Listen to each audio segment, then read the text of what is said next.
Bismillahirrahmanirrahim. Assalamualaikum warahmatullahi wabarakatuh. Syukur alhamdulillah kita masih bisa berjumpa kembali di channel Tebar Iman ini. Sholawat dan salam tak lupa selalu kita sanjungkan kepada junjungan kita Nabi Agung Muhammad Sallallahu Alaihi Wasallam. Allahumma sholli ala Sayyidina Muhammad wa ala ali Sayyidina Muhammad. Doa saya semoga kita semua selalu dalam lindungan Allah Subhanahu wa Ta'ala, selalu diberikan kesehatan, dilapangkan rizki, dipanjangkan umur, serta dimudahkan dalam segala urusan. Amin ya Rabbal Alamin. Pemirsa beriman yang dirahmati Allah, sholat tahajud adalah salah satu sholat sunnah muakkad yang sering dilaksanakan oleh Rasulullah Shallallahu Alaihi Wasallam. Saking seringnya Rasulullah melaksanakan sholat tahajud, sampai-sampai pada suatu malam Siti Aisyah radhiyallahu anha kehilangan beliau. Siti Aisyah pun mencari Rasulullah. Ternyata didapati Rasulullah sedang melaksanakan qiyamul lail sampai terlihat kakinya bengkak. Hal ini menandakan bahwa sholat tahajud adalah sholat yang paling dicintai oleh Rasulullah Shallallahu Alaihi Wasallam. Banyak sekali fadilah dan keutamaan sholat tahajud. Di antaranya, apabila seseorang istiqomah melaksanakan sholat tahajud, maka sholat sunnah ini akan menjadi sebuah amal yang menjadi penerang di alam kuburnya sampai hari kiamat kelak. Fadilah yang lain, barang siapa yang melaksanakan sholat tahajud dengan istiqomah, maka dia akan diberikan kesehatan, diberikan umur panjang, serta diberikan kelapangan rizki dan dipermudah segala urusannya.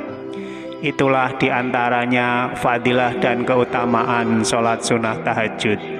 Sholat sunnah tahajud pun akan menjadikan seseorang memiliki pangkat muhibbin, yaitu orang-orang yang mencintai Allah atau para pecinta Allah. Namun pemirsa, ada sebuah kisah seorang ulama yang bernama Abu bin Hasim, di mana setiap harinya dia selalu melaksanakan sholat 5 waktu dan juga sholat malam pun tidak pernah terputus ia kerjakan. Akan tetapi namanya tidak tercatat dalam buku daftar para pecinta Allah. Lalu seperti apa kisahnya? Tonton terus video ini sampai selesai supaya tidak terjadi salah pemahaman dan menyesatkan. Dan jangan lupa, saya mohon dukungan kepada semua pemirsa untuk like, subscribe, dan share video ini supaya channel ini bisa berkembang dan bermanfaat untuk banyak orang. Pemirsa beriman yang dirahmati Allah, puluhan tahun Abu bin Hasim selalu taat kepada Allah. Ia selalu rajin mengerjakan sholat, baik sholat wajib maupun sholat sunnah, termasuk juga sholat tahajud. Ketika mayoritas orang sedang terlelap tidur, dirinya selalu terbangun untuk bermunajat kepada Allah Subhanahu wa Ta'ala. Mulai dari sholat tahajud, membaca tasbih, berzikir, dan beristighfar. Bahkan sampai subuh pun ia tetap berada di tempat khalwatnya beribadah kepada Allah Subhanahu wa Ta'ala. Dan itu pun ia kerjakan setiap hari kurang lebih sekitar 20 tahun. Pada suatu ketika saat dirinya hendak mengambil air wudhu untuk tahajud, tiba-tiba ia dikagetkan oleh keberadaan sosok makhluk yang sedang duduk di atas bibir sumurnya. Sosok makhluk itu menyerupai laki-laki yang berwajah penuh dengan cahaya. Kemudian Abu bin Hasim pun bertanya, "Ya Abdullah, wahai hamba Allah, siapakah engkau?" Sosok tersebut menjawab, "Ana malaikatullah, aku malaikat Allah." Abu bin Hasim yang mendengar jawaban itu sontak kaget dan campur rasa bahagia, karena ia kedatangan tamu malaikat utusan Allah yang sangat mulia. Lalu Abu bin Hasim bertanya lagi, "Apa yang engkau lakukan di sini?" Malaikat pun menjawab, "Aku diutus oleh Allah untuk mencari hamba-hamba pecinta Allah." Melihat malaikat itu memegang sebuah buku yang tebal, Abu bin Hasim lalu bertanya, "Wahai malaikat Allah, buku apakah yang engkau pegang itu?"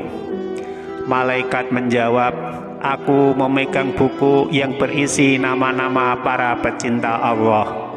Mendengar jawaban malaikat itu, Abu bin Hasim berharap dalam hatinya bahwa namanya sudah tertulis dalam buku itu.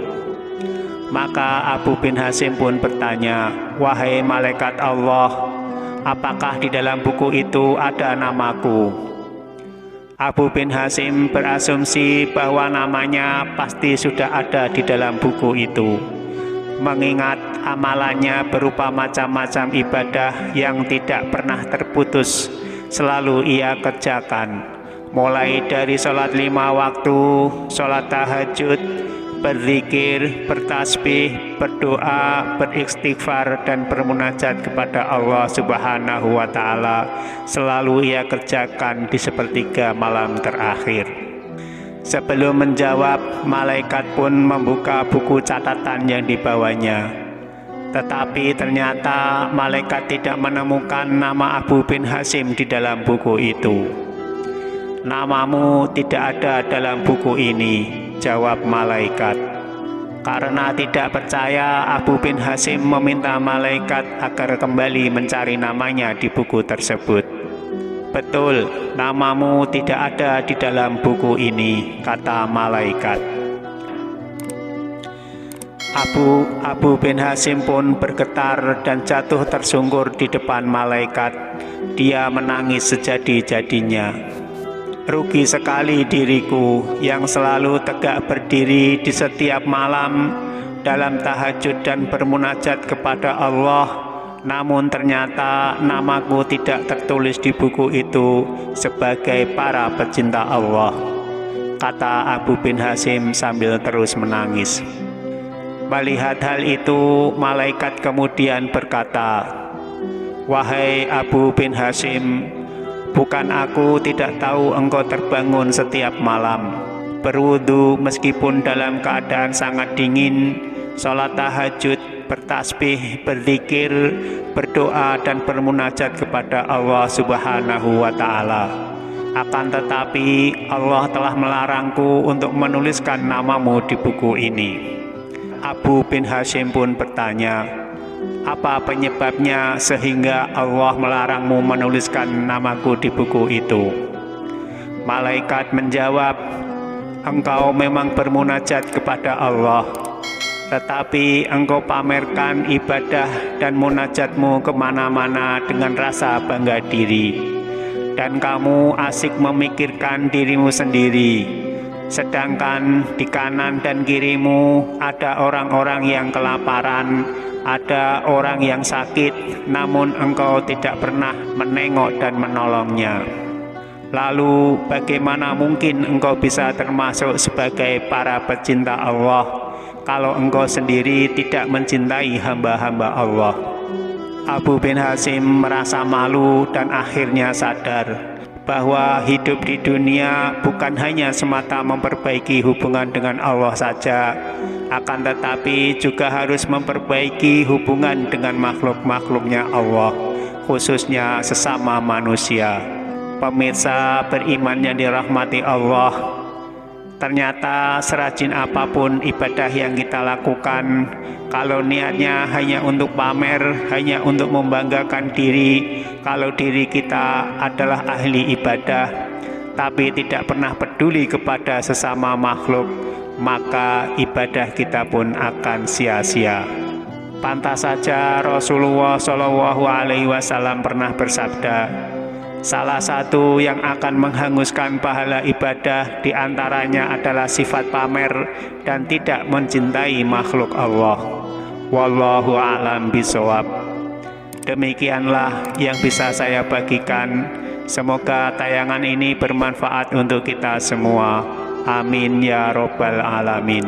Wassalamualaikum warahmatullahi wabarakatuh.